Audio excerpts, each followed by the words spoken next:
Well, a very warm welcome indeed to the event Wounded Earth, Wounded Humanity. My name is Tim Howells. I'm Assistant Director for Research Programming at the Laudato Si Research Institute here in Oxford. And we're gathered tonight in the lecture room at Campion Hall at the university with an in-person audience, but it's also to say a warm welcome to those who are joining us online via live stream. We're delighted to have you as well, and we'll look forward to hearing questions both from our audience in person and online later on. This event is being hosted by the Laudato Si Research Institute.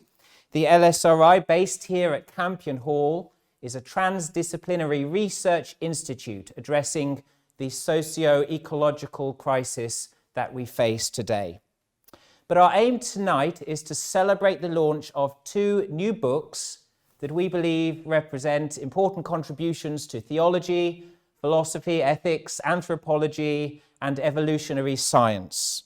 And we're delighted to have with us tonight not only the two authors, but a panel who will act as respondents and take us forward in discussion. So we have quite a tight schedule to get through tonight. So without further ado, let me begin by introducing the authors first of all. And for those online, there will be some biographical information posted up for you. First of all, I'm delighted to introduce Dr. Celia Deane-Drummond. Celia is Director of the LSRI and Senior Research Fellow in Theology here at Campion Hall. Celia's book is entitled Shadow Sophia, The Evolution of Wisdom, Volume 2. The second volume in a projected trilogy. This book engages broadly with anthropology, psychology, and biological and cultural evolution in exploring the so-called shadow side of human moral behavior. So Celia, we're grateful for your presence tonight. I'm also delighted to introduce to my immediate right, Professor Norman Wirzba. Norman is Gilbert T. Rowe Distinguished Professor of Christian Theology at Duke Divinity School, and we're delighted to have him at the moment in Oxford as Senior Visiting Fellow at the Laudato Si Research Institute. Norman's book, recently released with Cambridge University Press, is entitled This Sacred Life, Humanity's Place in a Wounded World. And in it, we find a very deep philosophical and religious articulation of human identity as being rooted in our meshwork world. So Norman, thank you also for being with us tonight. Now, briefly, a note on the books themselves. For those here in the room, we have copies for you to peruse and even to purchase at a 30% discount, should you wish, after the event. And for those online, I know you've already received the discount voucher, and it should be posted as well in the chat of this live stream. So do take advantage of our event to buy those books for yourselves at a discount. Well, I'm going to hold back on introductions to our panelists just for the moment. And first of all, allow the authors, Norman and Celia, just 5 minutes to offer a very brief introduction to their books before we then move into further discussion and responses. So Celia and Norman, if I could leave the floor to you two now. Okay, so thank you so much everyone here who's come in person and also everyone online. And how do you do a book that took years to write in 2 minutes? Maybe what I should say is that it's the second phase of a much larger work, trying to understand who we are as distinctive human beings in relation to our morality. And although the book doesn't tackle ecological issues directly, one of the questions that keeps surfacing in environmental ethics, in secular and theological discussion, is why is it that we know what to do, but we fail to do it? And so this book is about trying to probe that darker side of our human nature and understand where has it come from and not, according to some standard explanations, that it's basically our animalistic nature and our morality needs to somehow stem that in order to be able to act and think aright. So this book is about trying to explore that.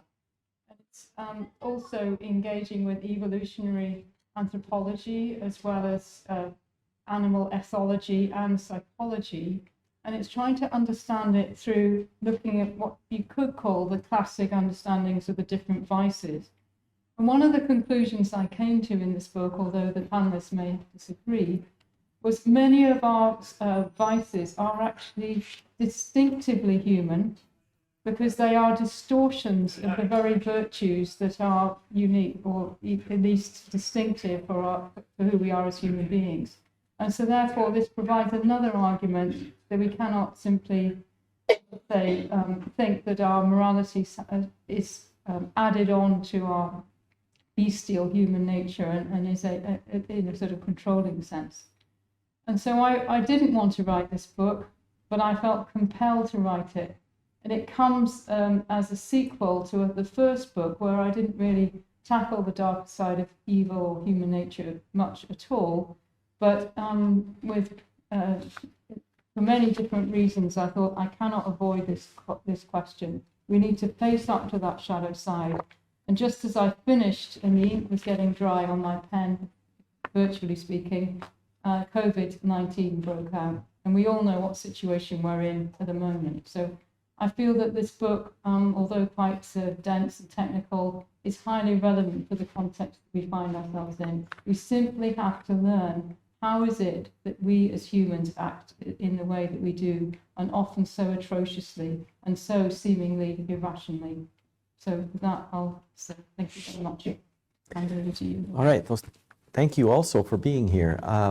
This project is a long-standing one for me, which is trying to address a very big question, which is how do people live beautifully and peaceably in their worlds? And what I wanted to do in the book is, first of all, give an articulation of what I think to be two rather disturbing ways of thinking about the world that we inhabit, but also the persons that we are trying to inhabit this world. And so I first look at the Anthropocene as a lens through which to think about how we have come to think of the world as a place to either reject and therefore escape by terraforming other planets, escaping Earth altogether, or by modifying this world so dramatically. And the effects of that in many instances have been very, very destructive. The second pole is about the human being. Why is it that human beings have come to despise their creaturely condition, which is to say their finitude, their neediness? And so I wanted to say how these two ways of describing world and humanity are leading us into a really difficult position where we want to refuse the world as given and refuse our humanity as given. So then I give a different articulation which shows, I think, more seriously how our embodiment stitches us into a living world and roots us on earth. Now that's all philosophical. The theological now emerges where I think that the logics of creation as a description of the world, creatureliness as a description of humanity, and creativity as the essential human task might offer a much more beautiful way for human beings to live where they are. So it's a reconceptualization of space, a reconceptualization of the human being using distinctly theological categories around creation, creatureliness, and creativity. Well, thank you both. That's admirably brief. So your publishers would be extremely proud. Thank you. We move now to our three respondents, to whom I've given an absolutely open brief to respond in reflection or commentary as they wish. So if I may begin with the Reverend Dr. Nicholas Austin. Nick is master here at Campion Hall. He's a Jesuit priest and spiritual director who teaches moral theology. Amongst his many publications are Aquinas on Virtue with Georgetown University Press, and his current research area is moral discernment as understood by St. Ignatius and brought to prominence by Pope Francis. So Nick, if I could now hand over to you for 5 minutes or so. Thank you very much, Tim, and thank you very much, Norman and Celia, both for your words and for these two really rather wonderful and very rich books. My response comes from the angle of ethics, because I'm a theological ethicist. And although I don't think either of you would use that as your title on your professorial door, as it were, nevertheless, as you've explained, your work, both of your work extending through theology, issues in a different way of thinking about ethics. And so just a word of appreciation for what both of these books do in different ways. Still, sometimes in ethics, we find ethics textbooks which have the environmental ethics as a little bit of applied ethics towards the end of the book. And I really think that that's an inadequate approach to this whole question. Yes, it does acknowledge that the environmental crisis, so-called, is an important ethical issue, but it fails to grapple with the realization that perhaps our ethics, the sort of foundations of our ethics, is part of the problem. That if our ethics has come out of an anthropocentric mindset, a dualistic mindset, for example, then ethics in the Western tradition needs to be kind of radically rethought at a deeper level.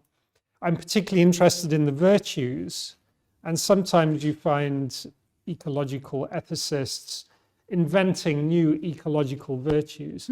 And the impression you get is that ethics is, you've built a nice ecologically friendly annex to your ethics, where you have all the nice ethical virtues, and the rest of the building can continue polluting in its old way. But really, we really need to rethink the whole foundation, the whole structure. And I've realized that for a long time, but I think that these books have done it in a much richer and more detailed and more cogent way than I've been able to envision myself so far. So that's what I want to really say a word of appreciation about Celia through the multi-species lens, bringing evolutionary biology and psychology and so on into a new way of looking at the virtues, and in this book, the vices. And Norman, the way you kind of embed the virtues in an agrarian narrative, which really has really won me over to rethinking the virtues in that context. For example, in your discussion of humility, I found very convincing, and the practices of Sabbath, for example, the sort of virtuous practices, they look differently when you see them from this agrarian context. So in both books, we have a very rich narrative that does a lot of that work, which for long I've realized needs to be done, but haven't quite known how to go about doing it in the concrete. So perhaps I'll just pose a couple of questions, one to each of you, that you might want to respond to. Norman, I especially appreciated, as I said, your account of humility. And Norman in the book talks about gardening as a context for virtue formation, which sounds very appealing to me as someone who doesn't yet have green fingers, shall we put it that way, and connecting humility with humus, with the earth, and vulnerability, dependency, and that either as a farmer or as a gardener, one can learn these kind of attitudes in a better way. I suppose my question is this: sometimes you even use the language of acknowledging our neediness. And while you say, humility is not about self-denigration or that kind of thing, I wonder if humility needs a complement virtue in some way, a sort of sister virtue. In the tradition, as I read it, it's often magnanimity, which is this kind of empowered agency, this spirit towards doing great things, a kind of development of one's own autonomy. And I wonder if appropriately rethought magnanimity from an agrarian perspective, which wouldn't deny dependency, but accent cooperative agency, do we need some kind of virtue like that? Or perhaps you would name it differently from magnanimity. Perhaps it's creativity, as you were talking about. So I'd be interested in your answer to that, because there can be unhealthy forms of neediness, and how would virtue correct for that, I guess. And then Celia,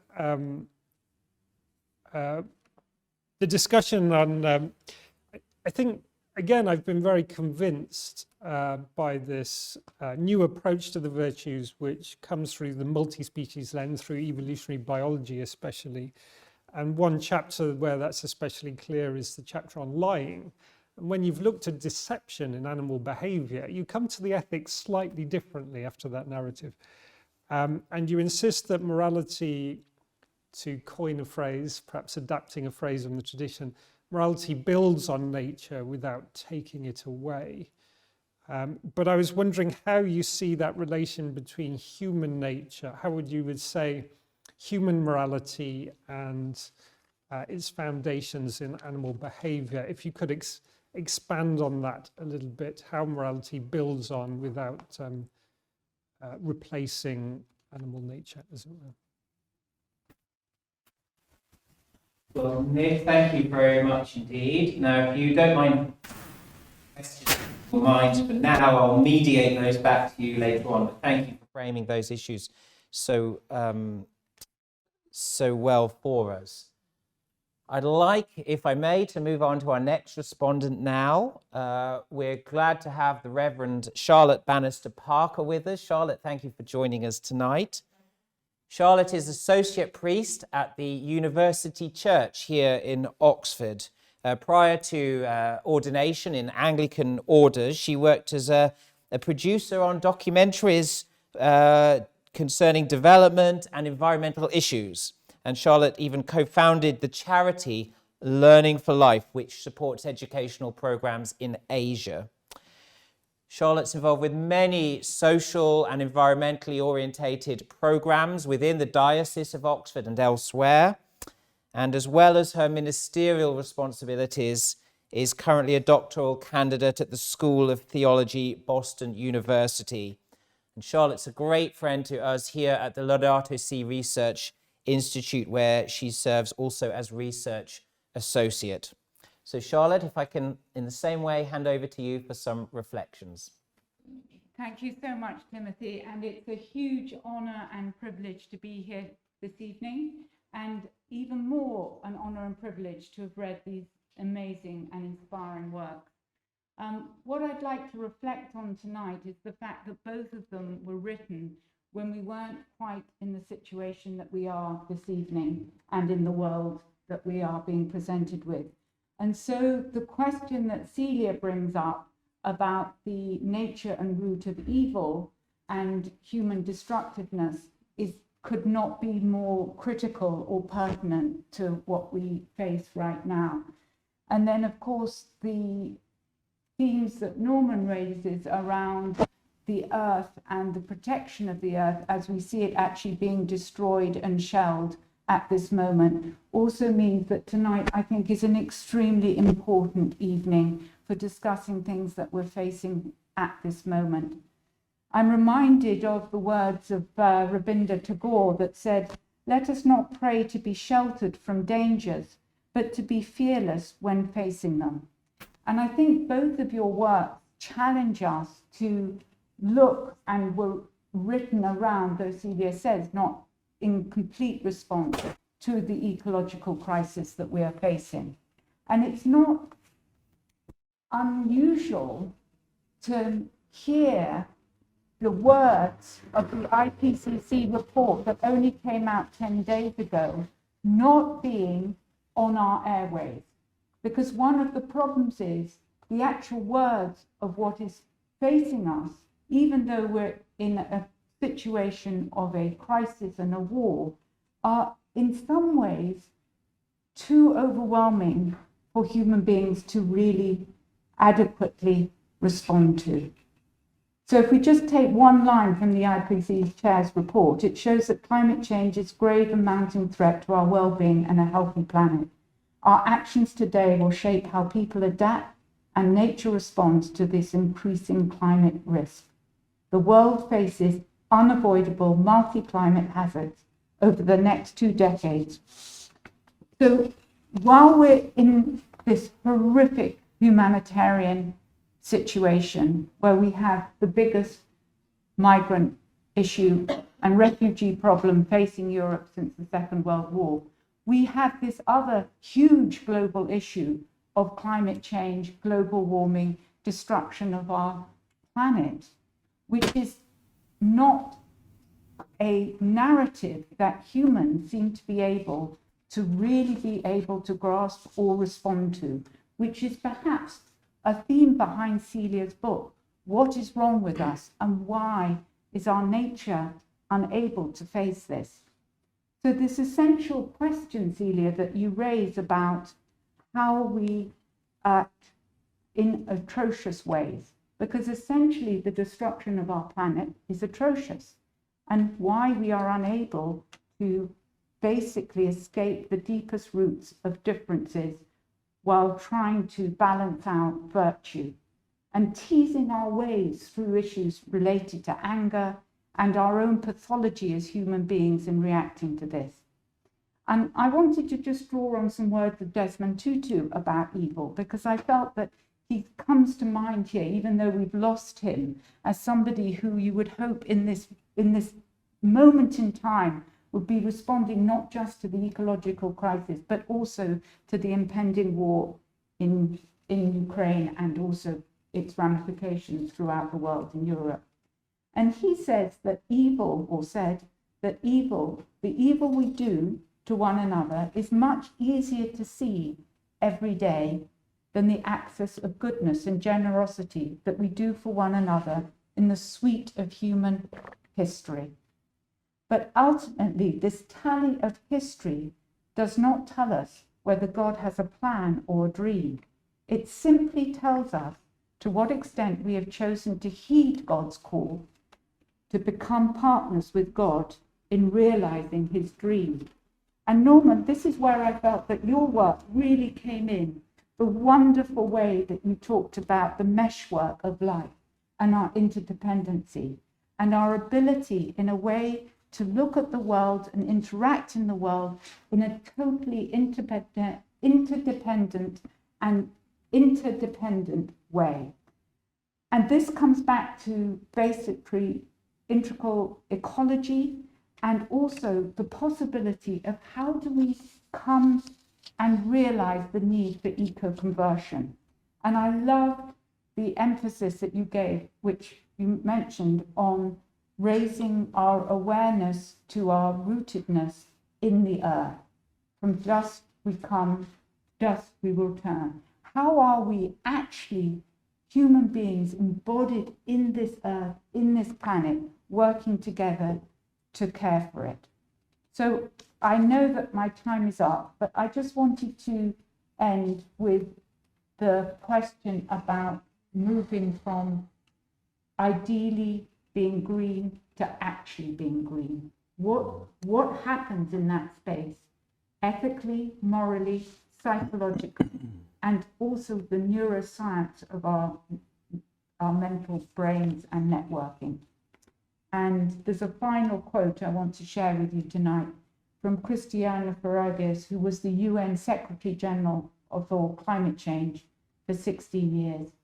And she said, "Now we must move forward, understanding our shared existence on this planet, not because it is a nice addendum to what we do, but because it is a matter of survival." And both your books really question how we're going to survive. So thank you so much. Thank you, Charlotte. Thank you very much. Well, let's move now to Professor Mark Wynne, if we may. Mark Wynne is the Noloth Professor of the Philosophy of the Christian Religion in the Faculty of Theology and Religion here at the University of Oxford. Mark is currently leading a project funded by the John Templeton Foundation on God, concepts, and spiritual well-being. And amongst his many publications, the most recent is Spiritual Traditions and the Virtues, Living Between Heaven and Earth, OUP 2020. Got that out. So Mark, we're delighted to have you as well, and I once again open the floor to you. Thank you very much. I'm very pleased to have been invited to be here this evening. Thank you to Celia as Director of the Institution. It's a great, Celia's a long-standing friend. Good to see you again and have this opportunity to be introduced to this latest phase of your thinking, and great to be able to meet Norman as well. A great pleasure to see you in person and to have this opportunity to be introduced to your thought as well. Given the limit on time, I thought perhaps rather than simply rehearse the contents of these two texts, one of the things I might do is say a little bit about how they impinged upon me. As you know, at least I think, take it this as common experience, when you read a text, what you standardly do is bring a certain kind of pre-understanding to bear in reading the text. So I was going to very briefly, I've only got 5 minutes, just to list a few kind of pre-understandings that I brought to the text and how I appreciated the text in terms of the way they spoke to that pre-understanding and invited me to extend my pre-understanding with respect to these various matters. So the first theme I'd like to introduce is the theme of place. One of the things I loved about Norman's book, it struck me from the very beginning, I'm going to pretend too long, but from the very beginning is the way in which the term place recurs. So it's not just kind of considered marginally, but is absolutely integral to the analysis. So I think I'd like to catch up properly with Norman later, but one of the questions I had was how the understanding of place that you're developing in this text relates the kind of understanding that you find in a writer like Edward Casey, say, I know you mentioned. And so I was interested in the ontology of places, and I took it that your account of the meshwork world was inviting us to think afresh about the ontology of places and how places are not simply to be seen as constructions out of the individuals which fall within them, but have some other kind of identity, a kind of supra-identity. They're not just loose assemblages of individuals, neither are they individuals. They occupy this rather different kind of status, which is rather distinctive ontologically. And so I loved your discussion in that respect, the way unusually it seemed to me you placed in the foreground of the idea of place and understood the identity of creatures within the place as constituted in certain fundamental respects by their relations. And so that's one lens through which I was approaching your work with reference to the work of Casey on place, and finding myself extending those ideas that I've encountered in Casey through engagement with your work. A second theme, sorry, I'm going to have to speed up even more. A second theme was, which again I thought was central to Norman's account of these matters, was the role of story and the storied identity of individual things, and how that storied identity properly shapes our relationship to them and makes a claim upon us attitudinally and practically in the present. And I love the way you introduce a range of examples of how that truth holds. There was a particular quotation, which I won't have time to cite, from Matthew Kuhn-Combe, for example, talking about these matters, and how then stories in this context serve not so much to represent an external world, as you say, which I liked, but instead to communicate relationships between people. So here again, I found this kind of dense relationality embedded in your account. And again, it was one that I found stretched my existing pre-understanding the ways in which stories in particular attach to places and thereby give places a new kind of significance, one that invites practical acknowledgement in the present. The third theme, which again relates to the Norman's discussion, which I very much appreciated, I will come to your book, Celia, if I get time, was I found I love very much this account you give of what I think you call at one point a sympathetic resonance to other human beings and to the world. And you talk about how, by virtue of this resonance, a spirit can take root in persons so they feel and respond to the life of God vibrating within them.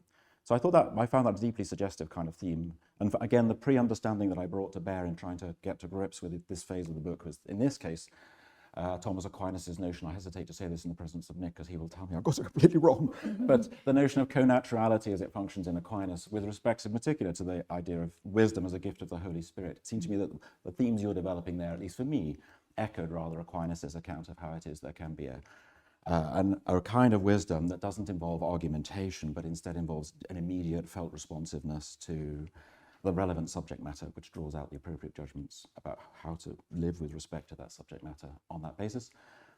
I've got 1 minute, so sorry, Celia. Again, there were a couple of bits of pre-understanding that I brought to bear in thinking about your text too. So I was fascinated by this theme of shadow, Sophia, and I love the way you develop that theme in particular with respect to folly, picking up as here as elsewhere on Aquinas' treatment of folly. And I found myself here, the pre-understanding I brought to bear was a kind of question about how to understand the interrelationship between intellect and will with respect to the formation of belief. And I was thinking of Eleanor Stump's work on this kind of theme. I haven't got time to give the example, but the background thought being that the will in certain ways shapes our representation of the world. and can, to that extent, lead to misrepresentations of the world, which in turn can elicit further kind of corruptions in the will. So that was the kind of pre-understanding that I found myself operating with as I read through that phase of your discussion. And I love the way in which you picked out here and across the book this thought that what's going on in these cases is not so much simply the absence of wisdom, but actually the distortion of the very capacities and sensitivities that constitute wisdom. So I thought that was rather beautifully done and a deep kind of insight, which when we think about the extent to which, as you say, we are to attribute our moral failings to something in our animal nature rather than actually a kind of distortion in our, what you might think of as in some respects as our higher nature, a subversion of the rational processes as they properly should operate.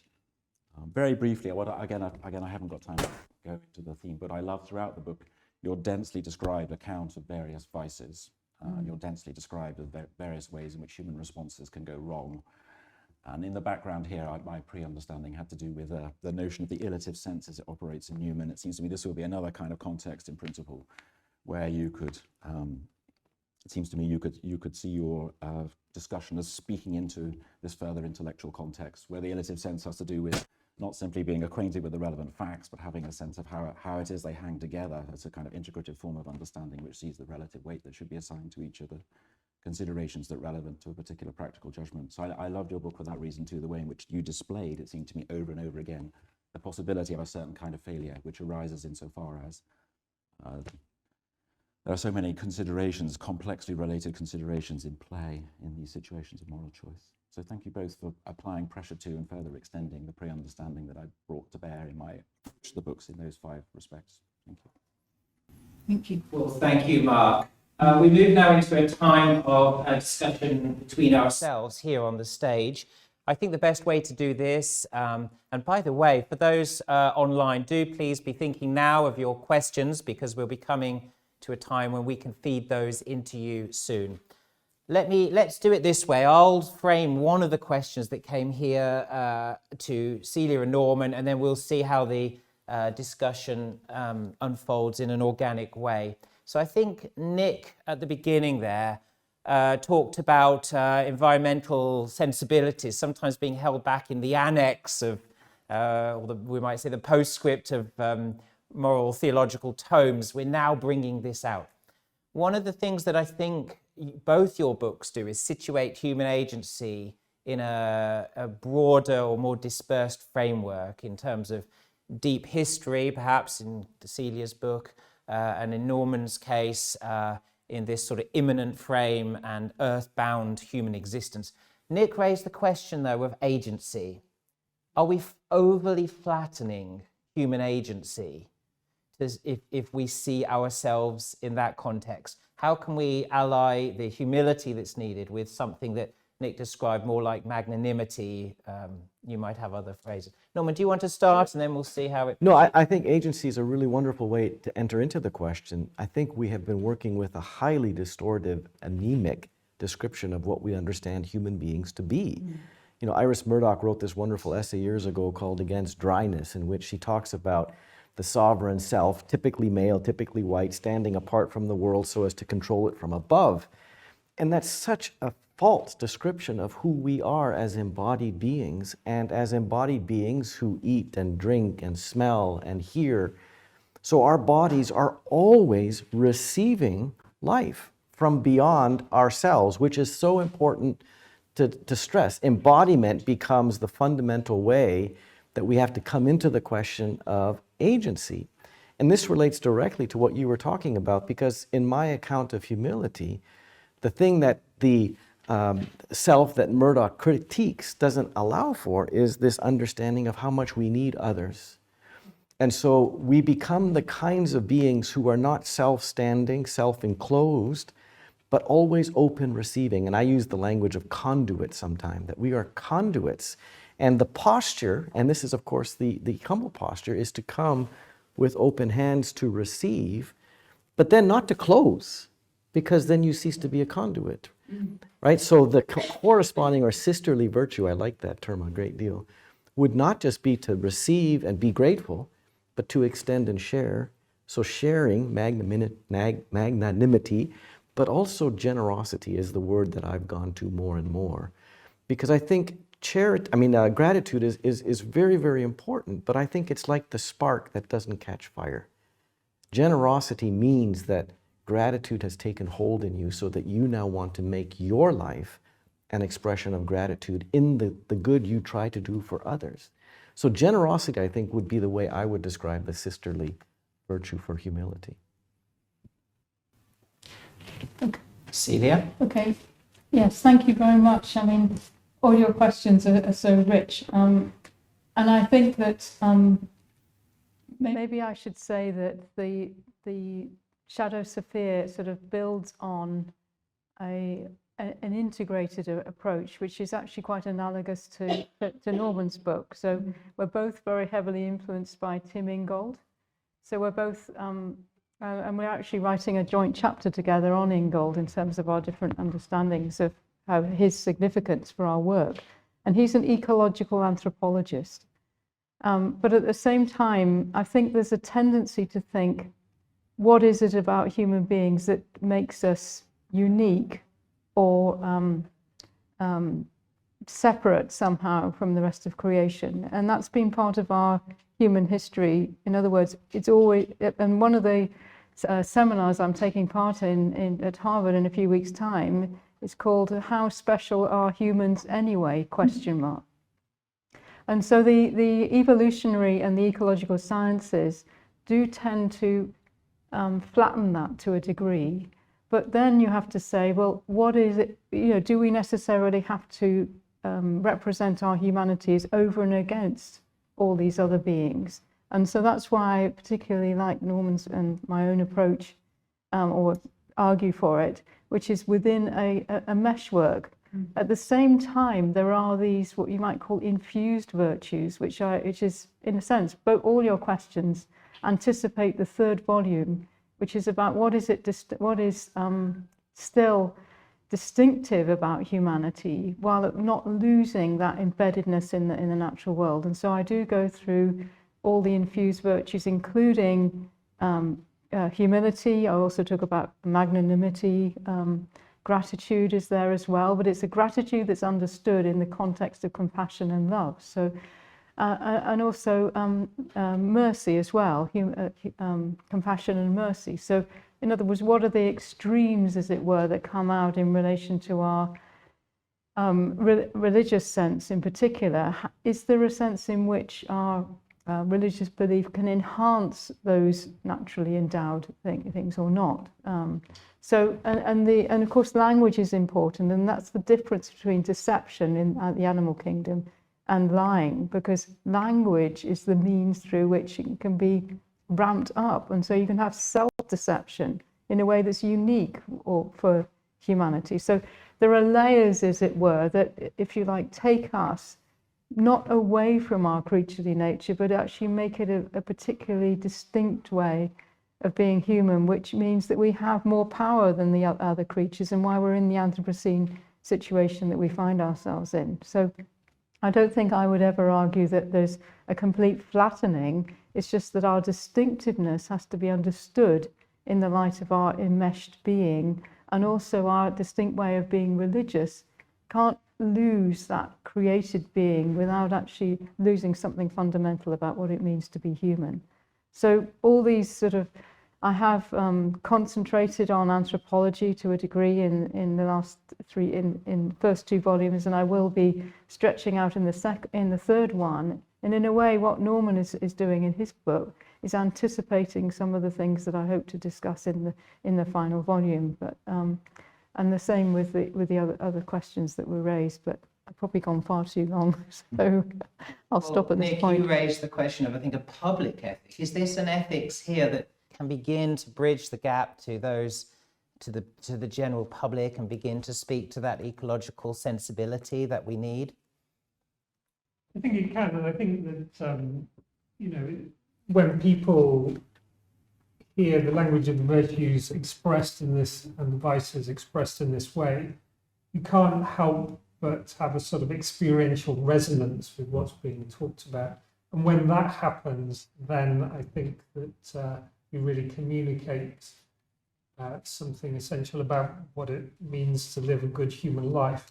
So I'd be optimistic, and I think that the sort of richness of narrative, as well as the the argumentative structure of the books, really sort of gives a thicker description of the virtues, which can often seem quite abstract and a bit distant from human experience. So I very much appreciated that about both books. Now, Charlotte, I was struck by, I think, your citation from the IPCC report, and it talked about our actions today will shape the future. That's a lot of burden, isn't it, on the present? But here we have books, particularly Celia's, that's delving into our deep evolutionary history. Do you want to speak to that a little bit, Celia? What can we gain from this sort of study for the present and therefore the future?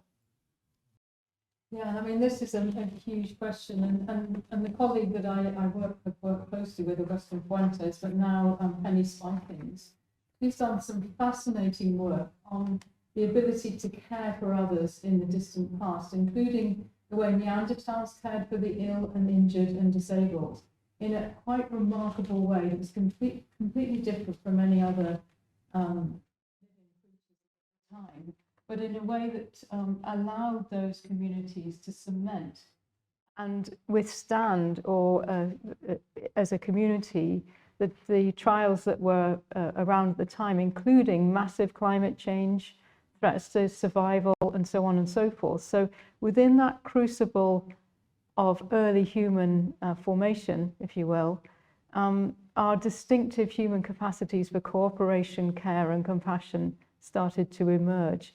And so therefore they're inspiring, as it were, in terms of how we might be able to also be resilient today. Because if we could sort of understand, if you might call the anthropological constants of our humanity, one of which is creatureliness, another of which is this ability to show compassion, and there are others like gratitude, for example, that are more could be seen as resonant with reciprocity. All those started to emerge very long time ago, even before the emergence of language. So I think that sometimes language has been used by theologians and others as the marker of our human distinctiveness, but actually what you might call our abilities to have moral affects were far deeper than that. And I think that's really important to see that, and to see how we have, if you like, both shaped our world but been shaped by it. So there's this dialogue or dance between the places that we've been in and the creatures we've interacted with and what we've actually become. And that's, again, something I talked about in the wisdom of the liminal evolution and other animals in human becoming, how we've become who we are because of our dense relationships with others. I mean, I would love to pick up on that point, because it balances and bounces off one of your things about the Capitalocene and how it goes almost against that very pre-language nature of what perhaps a human being needs to be, and how they need to be moving from the I to the thou, and that we've lost that essence of being able to live in a corporate situation where our needs and our selfishness are taken as a secondary position.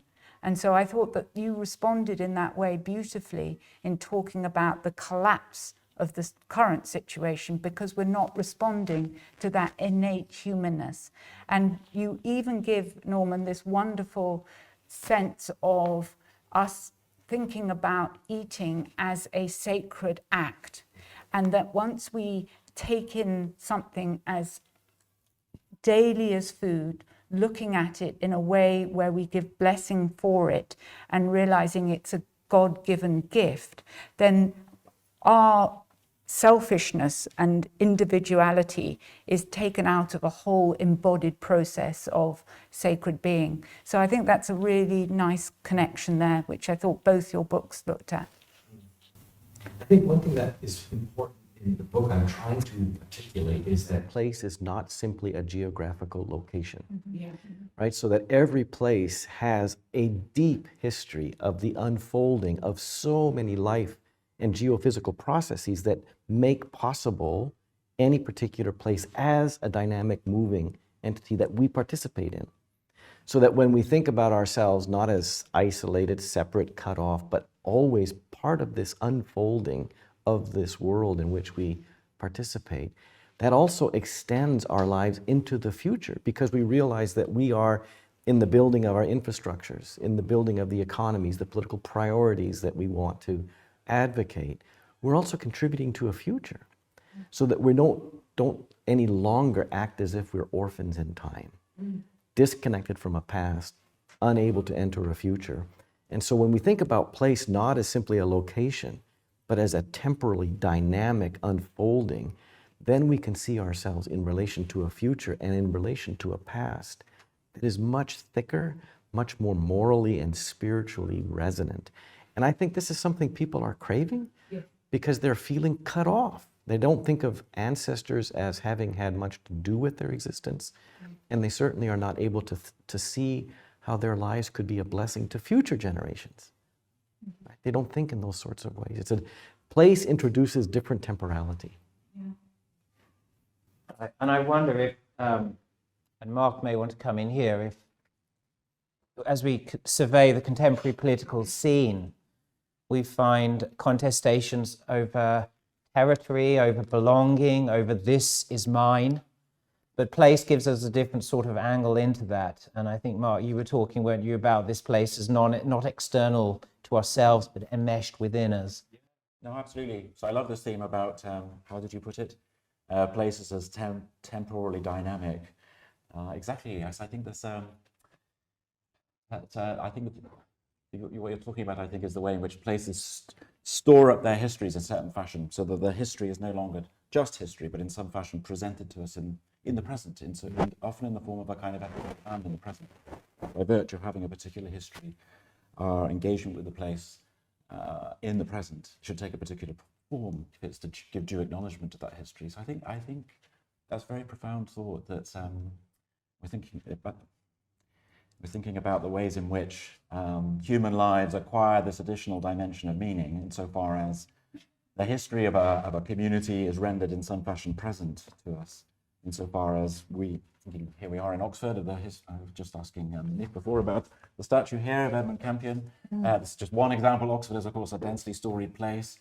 But yes, there are so many examples of storied places that enable us in some fashion to enter into a kind of communion with the people who formerly inhabited these spaces, and enable us rather beautifully, as you're saying, to in some fashion participate in a community that extends across time, extends to people who are now long since dead, so far as by virtue of being in the places where they once were, we recall them, not in a purely intellectual way, but by way of our bodily engagement with the place, which gives some kind of acknowledgement of the truth that they were here and did certain things here. I think this is a really beautiful way of thinking about the way in which, sorry, I'm turning too long, and the way in which places acquire significance by virtue of their human histories. But I think, Celia, your perspective is also about the way in which places acquire a certain significance by virtue of their evolutionary histories, and we ourselves have a certain significance by virtue of our location with this story which extends over evolutionary time. I think that's a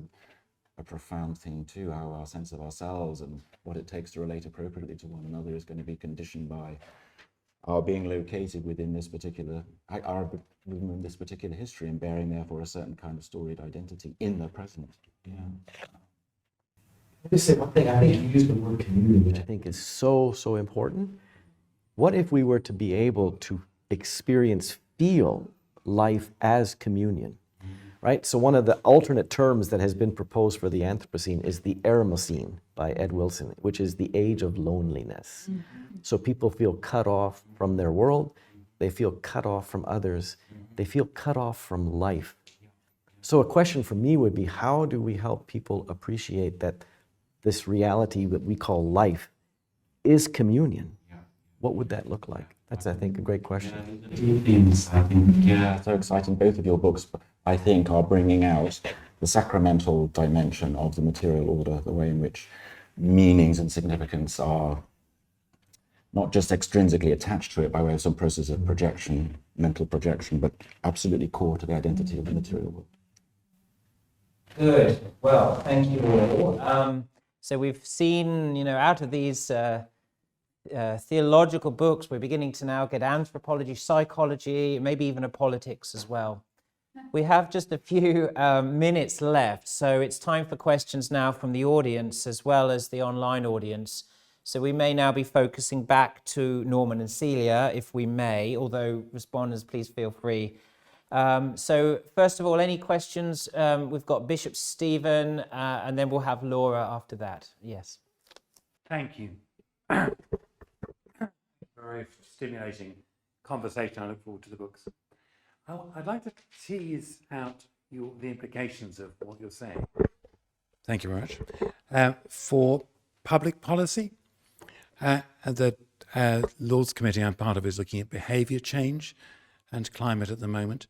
According to the Committee for Climate Change, 60% of the change we need to net zero in the UK is about individual behaviour change.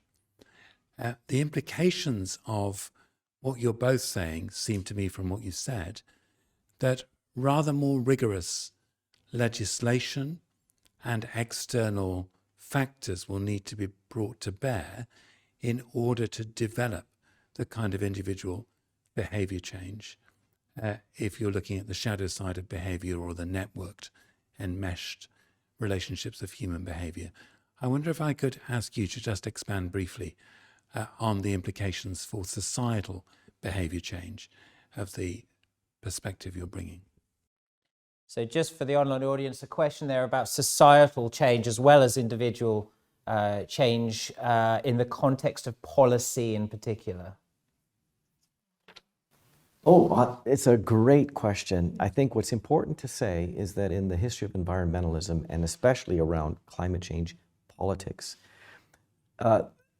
corporations, fossil fuel industry in particular, did a very successful job convincing people that it was about personal vice and virtue, right? Change your light bulb, eat vegan, don't drive a car, shower less, all those sorts of things. When in fact, the crucial issue is political economy. And what we're discovering is that so many people who want to live differently can't because the infrastructure in which they live goes against that possibility. So if they want to eat better food, they can't because the government, all sorts of sourcing of food is all geared toward eating bad food.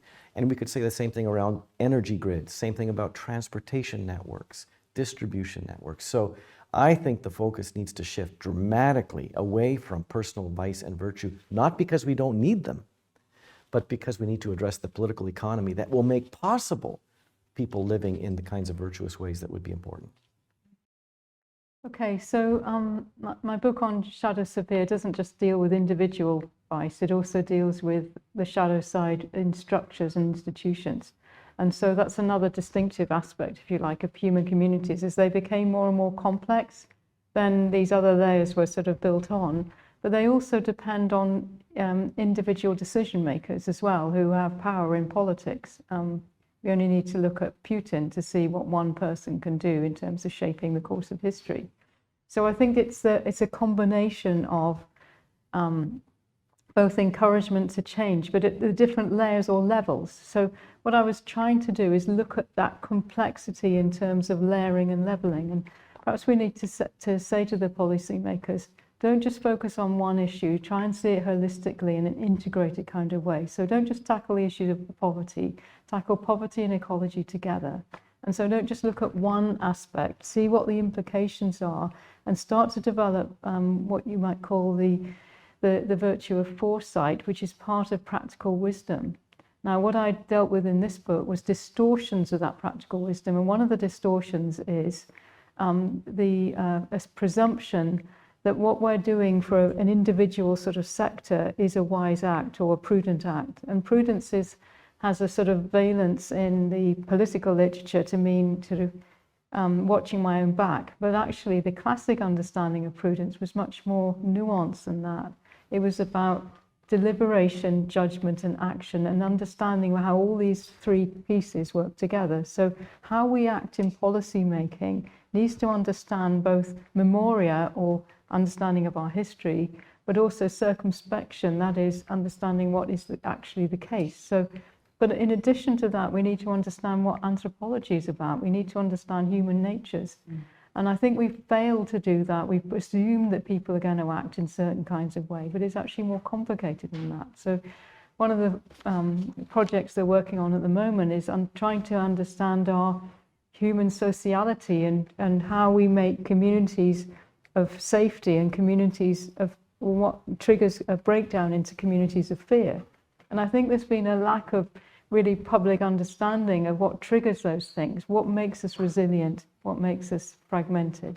And so if you can sort of encourage policymakers to think holistically and in an integrated kind of way, that's what I would press for, just backing off some of the things that Norman said. Question from Laura, and we'll come to you, a question online. Yeah, good evening. Thank you very much. Because there is so little time, Norman, I'm not going to ask you a question. I'll ask you over the glass of wine. But I wanted to talk with Celia because thank you very much for inviting me. I'm an anthropologist and I'm very interested in this kind of dialogues between disciplines. We are faced with a massive crisis of our civilization, ecological crisis, and different disciplines can read each other and understand each other and try to see how they can illuminate that from different angles. And I think that's very important. So anthropology is based on the other, trying to understand the other. How much can we learn about ourselves by just being open to another? So Celia is interested in anthropology, especially in one anthropologist, Tim Ingold. She mentioned him. And as she was speaking, I was just so curious to know how she thinks Tim would have accepted the ideas that you came up with regarding the dark sides. You are using a very different kind of anthropology than he is. He's not an ecological anthropologist, by the way. He's a phenomenologist. And so he has no conception, really, in his approach to humans, that there is a self-awareness, that there is a consciousness, that there is that kind of distanciation within the self that allows for moral behavior and for possibly sinning. That's really not the kind of anthropological approach he would have. And I find that very interesting that you're inspired by his ideas, but to say something that seems to be so vastly apart from his approach to human nature. Thank you very much. Okay, so maybe I should say that Tim Ingold influenced my first book, which is Theological Ethics Through a Multi-Species Lens, rather more than this book, which I don't think I mentioned him that much in this particular book. But his description as an ecological anthropologist is a word that he's used himself in various articles, and in a book which is on his understanding of perception or perceiving differently. So I've used the language of those two co-editors as to describe what they've said as an ecological anthropologist. So if I don't want to have any technical discussion about how he identifies himself with here, but so I think the essential question is, what about sin and evil and so on? He doesn't deal with that, but what he does deal with is our interlaced relationships with other beings, understood through it, looking very closely at Indigenous and other communities and trying to understand how they think and how their perception of the world, if you like, is enmeshed in this meshwork. And so that, if you like, influenced the way I dealt with the darker side of our human nature, because I didn't want to make it, if you like, separated or split off, or in the theological narratives blaming our animalistic tendencies as if they were somehow responsible when they're part of who we are. And that sense of being part of who we are, that we're part of an unfolding process, is very much something that Tim Ingold advocates. I'm sure if he was here today, he would have criticisms of even talking about the nature of evil and so on. I'm not suggesting that he's been a blueprint for me. I'm saying he's inspired some of aspects of my thinking, and in a sense, he also his understanding of meshwork rather than what's often presented as alternatives, such as with Bruno Latour, for example. Those two sort of options I find fascinating, as well as his openness to theology. So in his latest work, he actually talks about theology and takes it seriously. So that seriousness of the dialogue, I think, is important to me, because too many of scientists who I've engaged with may dialogue with theologians, but they don't actually take the theological content seriously enough, whereas Tim Ingold does. So he's prepared to range beyond his anthropological field to art, to theology, to anything that he finds useful in order to try and understand what humanity is really about. And I really appreciate that. And so as a theologian, I'm doing the same kind of thing. I'm drawing on all these different elements that might be useful to me in order to understand what it means to be human from a theological perspective. I'm not saying that Tim Ingold is a theologian or is even beginning to become someone like me, but he has inspired me to think differently.